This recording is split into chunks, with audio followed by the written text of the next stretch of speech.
Ce cours du module d'introduction à l'économie est dispensé aux étudiants du semestre 1 de la filière économie et gestion. Son objectif principal est de permettre aux étudiants de connaître le champ d'intervention de la science économique et de se familiariser avec les concepts de base de l'économie. Il s'agit notamment d'initiation aux concepts de base et méthodes de l'analyse économique. Elle porte sur l'origine, la définition et l'objet de la science économique, les principaux courants de la pensée économique, les agents, les marchés et les opérations économiques. Elle porte également sur la mesure de l'activité économique. Une attention particulière sera accordée à cet égard à la détermination des principaux agrégats de la comptabilité nationale. Le cours est organisé de la façon suivante. Le chapitre 1 sera consacré à une introduction générale. Chapitre 2, on traitera les principaux courants de la pensée économique. Et le dernier chapitre porte sur une présentation et mesure de l'activité économique.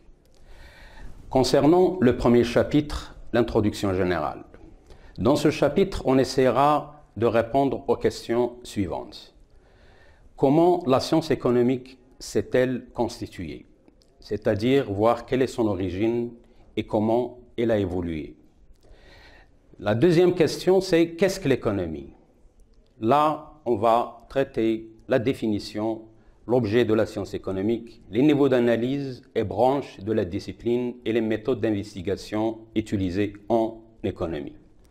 Et enfin, l'économie est-elle une science sociale ou une science exacte? Pour les origines de la science économique, les premières réflexions sur l'économie remontent à la Grèce antique. On les retrouve chez Aristote, Platon, Socrate et Xénophon. En effet, étymologiquement, le terme économie vient du mot grec oikonomos. Oiko, qui désigne la maison, et nomos, ordre, loi et règles. Ainsi, l'économie est conçue comme l'ensemble des règles pour une bonne administration de la maison. D'ailleurs, Aristote la désigne comme une science de l'activité en famille. Cependant, il fallait attendre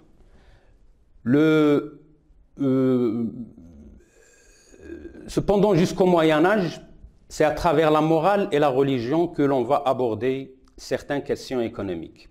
À cette époque, l'Église dominait l'activité socio-économique et condamne la richesse matérielle.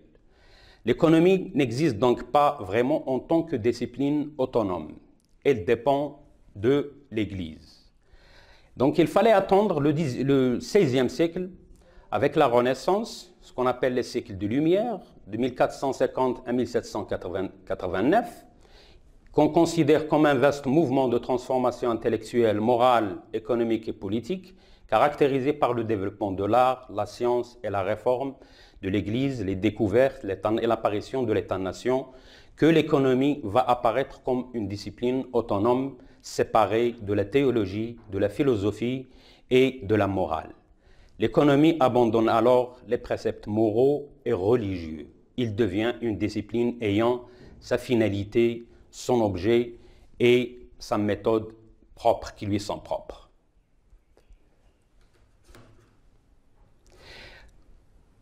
En effet, c'est en 1615, dans un ouvrage intitulé « Traité d'économie politique », que le français Antoine de Montchrétien emploie pour la première fois le terme d'économie politique.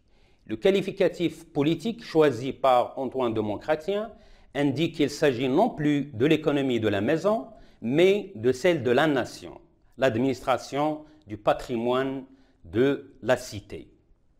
Par la suite, le terme d'économie politique sera fréquemment utilisé et assorti de définitions différentes, et différentes écoles et courants de pensée vont se succéder.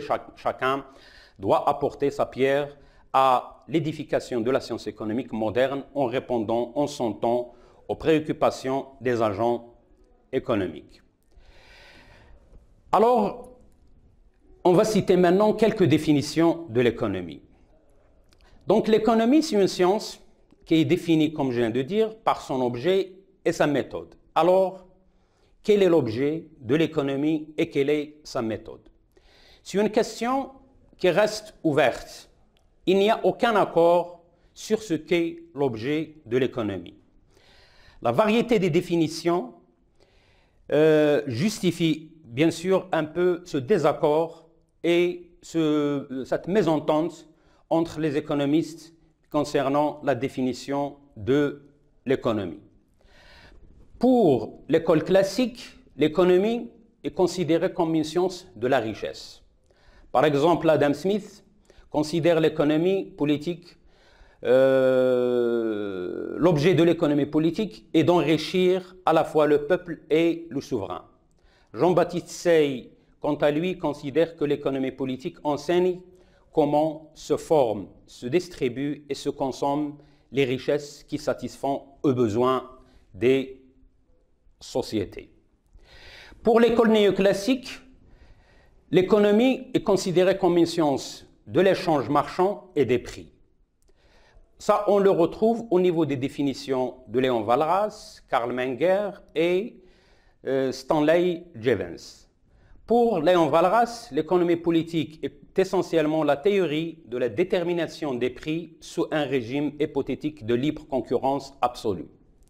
L'ensemble de toutes les choses matérielles ou immatérielles qui sont susceptibles d'avoir un prix parce qu'elles sont rares. Donc là, l'économie elle est liée à la rareté.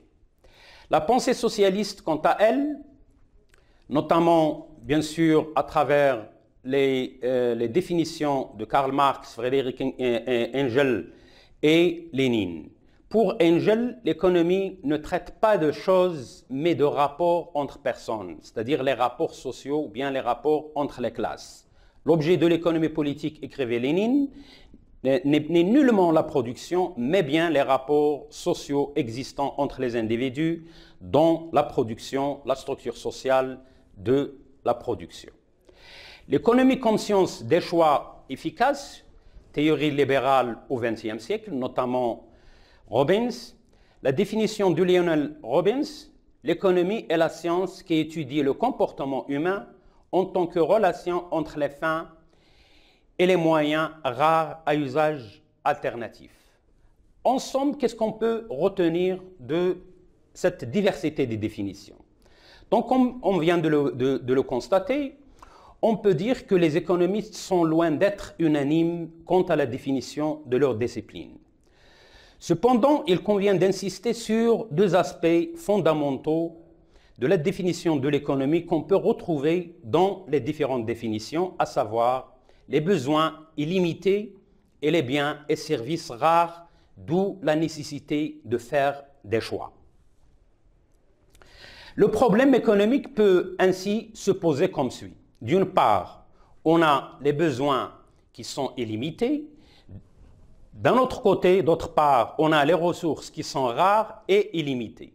Donc là, l'homme, il est confronté à un problème de choix. Il ne peut pas satisfaire tous ses besoins tant que les ressources sont illimitées. Donc, il doit choisir la meilleure allocation des ressources disponibles par rapport à un objectif particulier individuel ou social. Il est donc nécessaire de faire des choix et des allocations en termes d'affectation de l'utilisation des ressources dont l'individu, l'homme, dispose. Alors, la rareté, comme je l'ai dit, il impose des choix. Dans un monde où on a les ressources qui sont rares ou bien en quantité limitée, donc les agents économiques vont s'organiser pour une allocation de ces ressources, c'est-à-dire utiliser ces ressources en évitant les gaspillages et assurer une répartition, bien sûr, de ces ressources de telle sorte à satisfaire le mieux possible les besoins individuels, arriver à une satisfaction optimale, bien sûr, de ces ressources. En synthèse, donc, on peut retenir que, d'après ces définitions, l'économie est la science qui étudie la façon dont les individus ou les sociétés utilisent les ressources rares en vue de satisfaire au mieux leurs besoins, bien sûr, qui sont illimités. D'une autre manière, l'objet de toute économie, c'est de répondre aux questions suivantes. Que produire à partir des ressources limitées dont on dispose ou bien disponibles? Comment les produire et comment et pour qui les produire et qu'est-ce qu'on doit produire? C'est-à-dire, quels biens et quels services faut-il produire et en quelle quantité? La réponse, bien sûr, à ces diverses questions dépend des besoins des individus et de la collectivité. Maintenant, qu'est-ce qu'un besoin? À quoi correspond un besoin? Donc le besoin, c'est un sentiment de privation, de manque que l'individu cherche à faire disparaître par la consommation d'un bien ou d'un service. L'homme, bien sûr, il a toujours des besoins. Il a besoin de manger, nourriture, alimentation, boire, s'habiller, se divertir, etc. Alors, quelles sont les caractéristiques de ces besoins? Donc les besoins, ils sont hiérarchisés.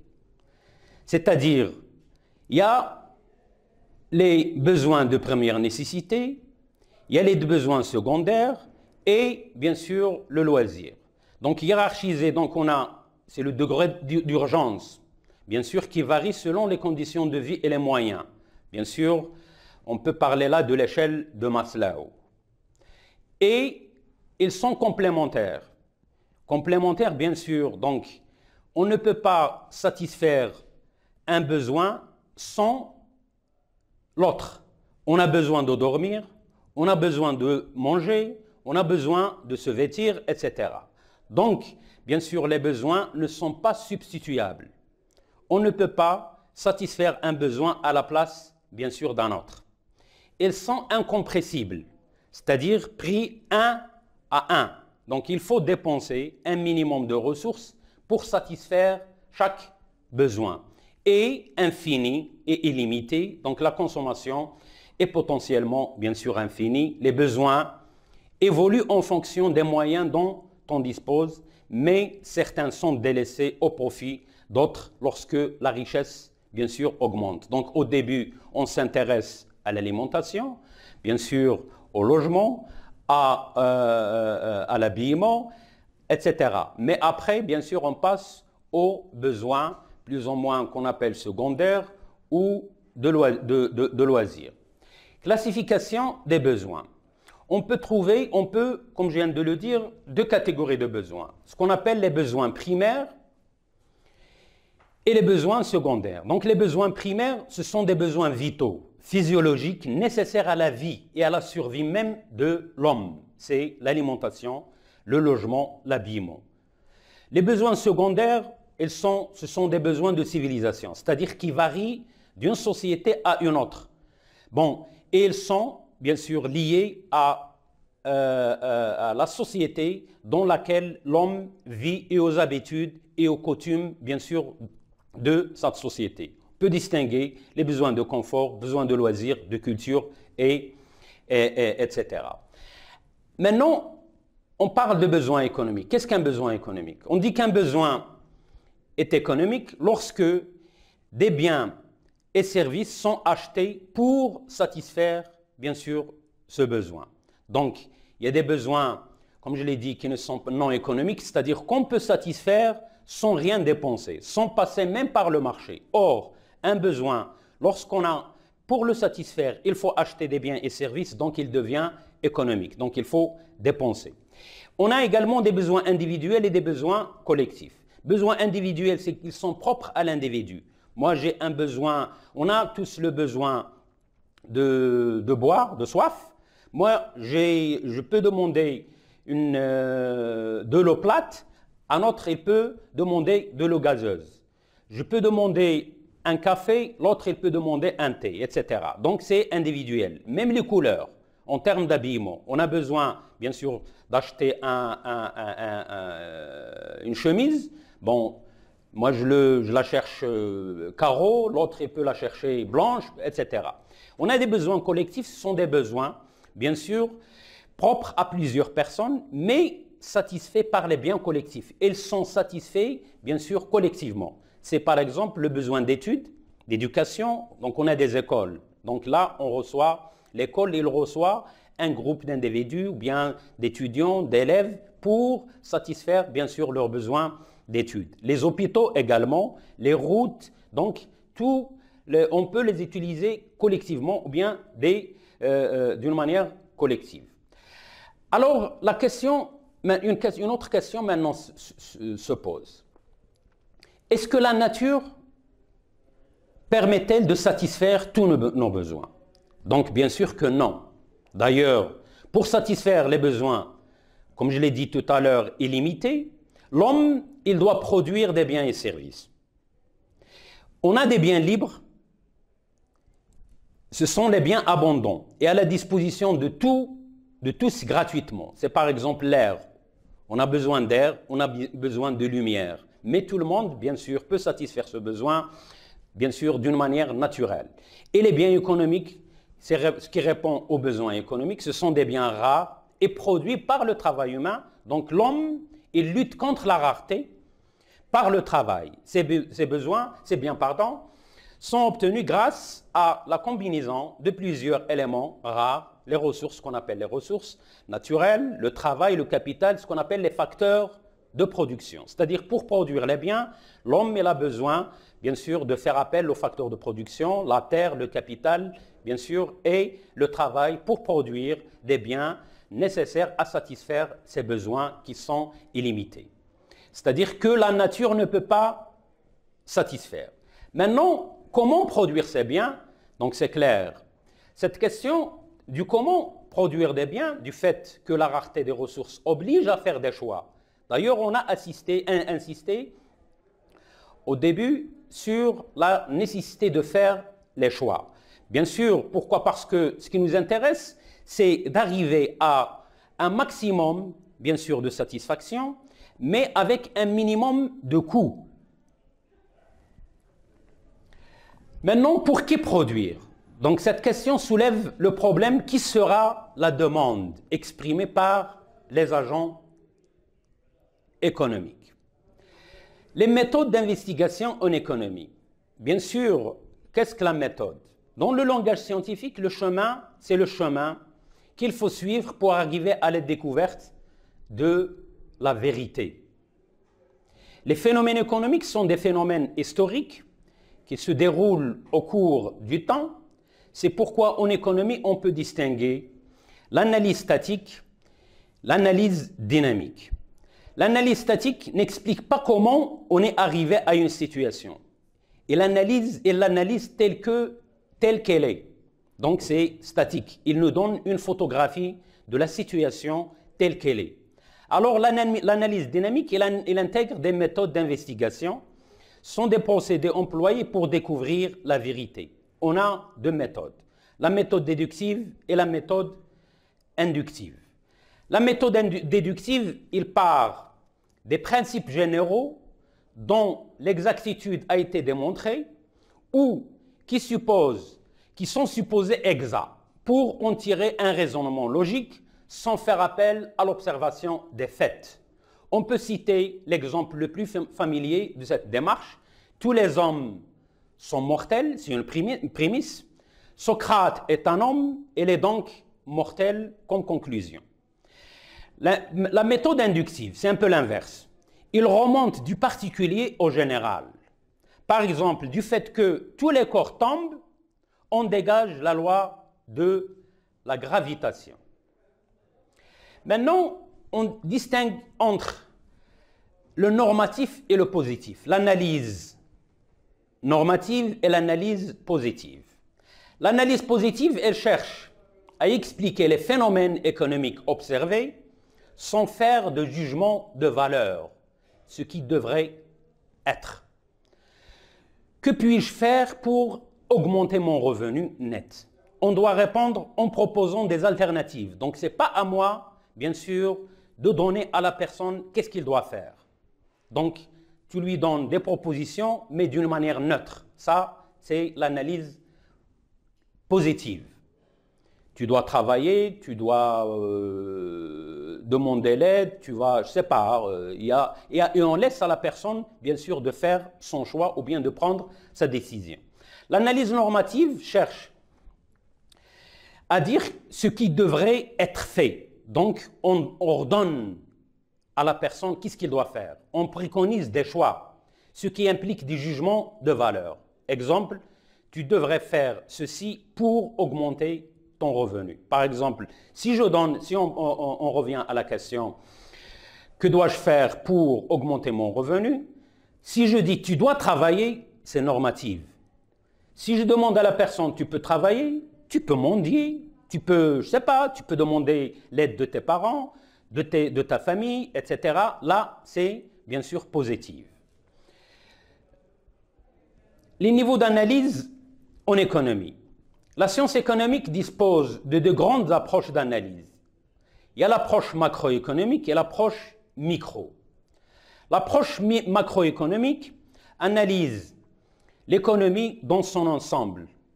Il s'agit par exemple de déterminer le niveau du revenu global, qui est celui de l'ensemble des agents économiques.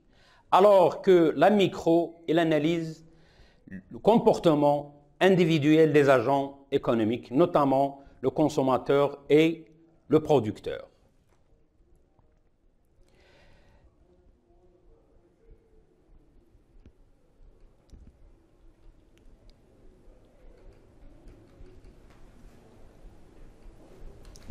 L'économie est-elle une science exacte ou une science sociale?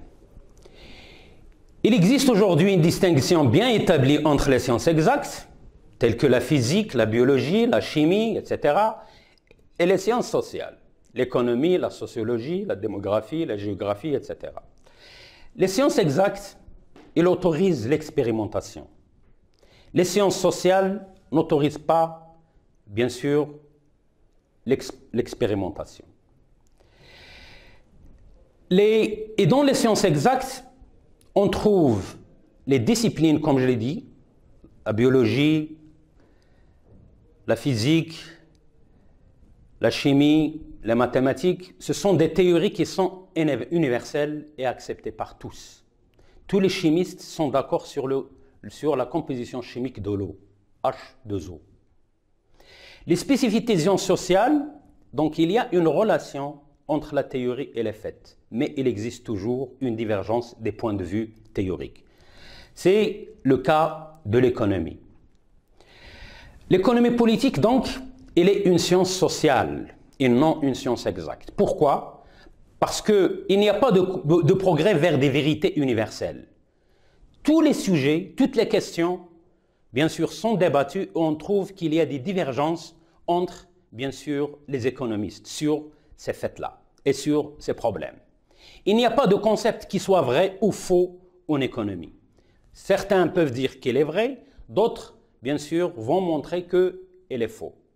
Et l'impossibilité de tester les hypothèses de manière scientifique. On n'a pas de labo en économie.